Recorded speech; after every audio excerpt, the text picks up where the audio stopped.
This is a kitchen I will be doing a tile backsplash on. This is before.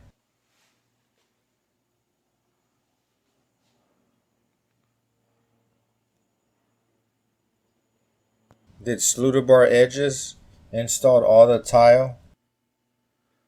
All I have to do now is grout. So here is the wraparound kitchen. A closer look of the tile installed. Make sure you cover your countertops at all times.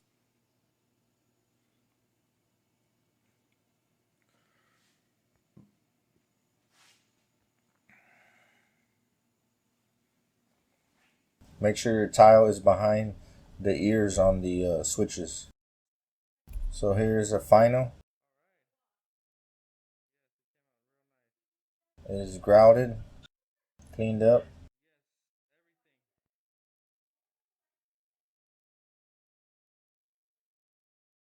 What a difference it makes on the kitchen.